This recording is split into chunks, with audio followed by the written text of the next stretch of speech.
నమస్తే, welcome to Telugu రాజ్యం. ఇవాళ మనతో పాటు senior political analyst KS Prasad గారు ఉన్నారు. సార్తో మాట్లాడదాం. సార్, నిన్న అంటే మొన్న జరిగినటువంటి శతాబ్ది ఉత్సవాల్లో భాగంగా విశాఖ ఎంపీ శ్రీభరత్ కొన్ని వివాదాస్పద వ్యాఖ్యలు చేశారు. గీతం గొప్పోళ్ళది, ఏయు పేదోళ్ళది, అండ్ ఏయు చచ్చిపోతే గీతం వర్సిటీ ఇంకా బాగుంటుందని కొందరు అంటున్నారు. అండ్ గీతంకి ఆంధ్ర యూనివర్సిటీ పోటీ కానే కాదు. ఏంటంటే ఎన్నో వందల సంవత్సరాల చరిత్ర కలిగినటువంటి ఆంధ్ర యూనివర్సిటీకి సంబంధించి గీతం యూనివర్సిటీకి సంబంధించి కంపారిజన్లు మొదలయ్యాయి. ఎలా చూడొచ్చు? నక్కకి నాగలోకంకి పోలిస్తే ఎవరి దగ్గర సమాధానం ఉందనుకుంటే ఆడంత ఎదవ ఇంకోటి లేడు. ఈ ఏడ ఆంధ్ర యూనివర్సిటీ వైభవం, ఈ ఏడ గీతం యూనివర్సిటీ. ఏమో గోల్స్పట్మూర్తి గారు ఏమన్నా డబ్బులు అడవాడు చేసి కాలేజీ పెట్టి యూనివర్సిటీ పెట్టి చిన్నపిల్లలు చేసి రుచికొండల దగ్గర ల్యాండ్లు అనుకుంటే ఎన్నిసార్లుగా జగన్మోహన్ రెడ్డి ప్రభుత్వం మీద అన్యాక్రాంతాల మీద పొక్కలైనట్లు వచ్చేసరికి గమనించుకుంటే ఆంధ్ర యూనివర్సిటీ స్థాయితో కంపేర్ చేసుకుందాం అన్నది ఎంతవరకు సముచితం వాళ్ళకి ఆన్సర్ వస్తుంది. రెండోది, 100 ఏళ్ల చరిత్ర కలిగిన ఆంధ్ర మెడికల్ కాలేజీకి విజయనగరం, వైజాగ్, శ్రీకాకుళం ఉమ్మడి జిల్లాలుగా ఉన్నప్పటి దగ్గర నుంచి దాని యొక్క ప్రాశస్త్యం, అలాంటి దాంట్లో శతాబ్ది ఉత్సవాలు జరుపుకుంటున్న దగ్గర వీళ్ళ పాత్ర ఎంతవరకు సమంజసం? ఒక పక్క గీతం యూనివర్సిటీతో ఆంధ్ర యూనివర్సిటీని పోల్చే సామర్థ్యాన్ని పెంచుకోవడానికి ఉన్న శ్రద్ధ, మీ ప్రజాస్వామ్యంలో ప్రజల కోసం, ప్రజల వలన, ప్రజల చేత అన్న దగ్గర ప్రజలకు ఏం చేసి చచ్చారనేది కనుక అర్థం చేసుకోగలిగితే 11 ప్రభుత్వ మెడికల్ కాలేజీలు ఉండగా అందులో 8 కాలేజీలు టీడీలు ఆవిర్భావం కన్నా ముందే వచ్చాయి. అంటే వీళ్ళ ప్రెజెన్స్ లేదని అర్థం. అలాగే 3 కాలేజీలు దివంగత వైఎస్ఆర్ రాజశేఖర రెడ్డి గారి ఆయనలో వచ్చాయి. అంటే టోటల్ 11 ప్రభుత్వ కాలేజీలకి తెలుగుదేశం రోలే లేదు. అంటే వీళ్ళు చిత్తశుద్ధే లేదు. ఇప్పుడు కూడా మెడికల్ కాలేజీలకు సంబంధించి చేతులు ఎత్తేస్తుంది. అవునండి. ఈ తర్వాత మళ్ళీ ప్రభుత్వం ఇనిషియేటివ్ తీసుకుని ప్రభుత్వ పరంగా 17 మెడికల్ కాలేజీల్లో 5 ఆల్రెడీ గ్రౌండ్ అయి ఉన్న దగ్గర మన ఉద్ధరించడానికి బీజేపీ నుంచి మన నెత్తికెక్కిన సత్య అండ్ ఈ ఎన్డీఏ కూటమి చంద్రబాబు నాయుడు గారి యొక్క కమిట్మెంట్ ఒకసారి చెప్పండి. మెడికల్ కాలేజీల 700 పైచీలకు సీట్లే వద్దన్నారు. వీళ్ళు ఆంధ్ర యూనివర్సిటీ వైభవం గురించి, ఆంధ్ర యూనివర్సిటీ యొక్క ఔన్నత్యం ఎరిగి, ఎంత కాదన్నా నాకు తెలిసి తెలుగుదేశంలో నుంచి చాలామంది ఆంధ్ర యూనివర్సిటీ నుంచి చదువుకుని ఉన్నారు. ఆ మాట అన్నప్పుడు వాళ్ళ మనోభావాలు ఎలా ఉన్నాయో ఒకసారి ఆలోచించుకోండి. ఖచ్చితంగా ఆలోచన. నా గతంలో ఒకసారి అశోక్ గజపతి రాజు గారి గురించి ఎవరో మాట్లాడితే కూడా నేను తట్టుకోలేకపోయాను. ఎందుకంటే ఆయన కాలేజీలో నేను చదువుకున్నా.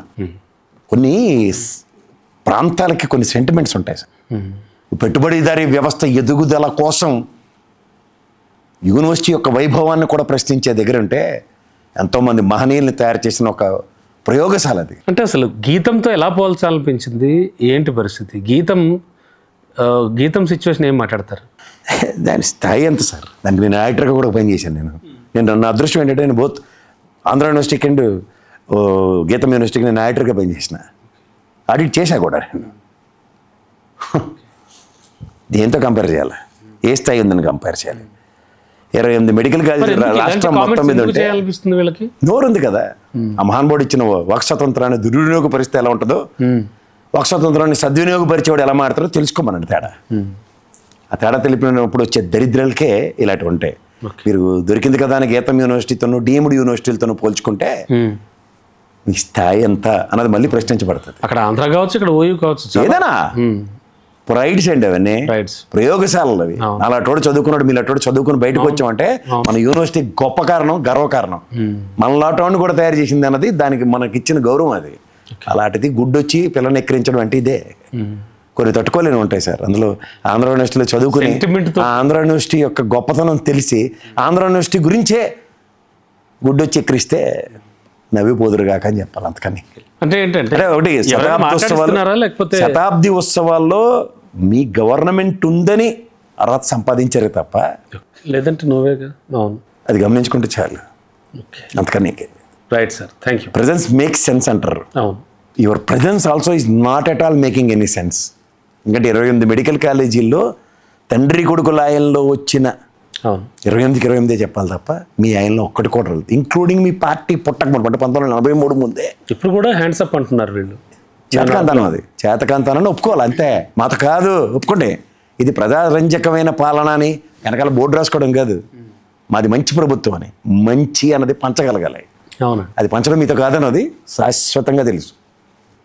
ఇది ఎప్పుడైతే ప్రజలు గ్రహించట్లేదన్న అపోహల్లో మీరు ఉన్నంతకాలం ఆడిందాట పడింది పాట నోటుకొచ్చిన మాట.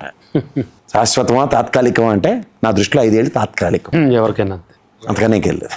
Right sir, thank you. Hello, Telugu రాజ్యం ఛానల్ చూస్తున్నారా? సామాజిక రాజకీయ జీవన చిత్రణే తెలుగు రాజ్యం. అతిశయోక్తులు అసత్యాలు ఉండవు. రాజకీయ కోణం కాదు, ప్రజా కోణమే కొలబద్ద. తెలుగు రాజ్యం వీక్షణ మీ ఉత్తమ అభిరుచికి నిదర్శనం.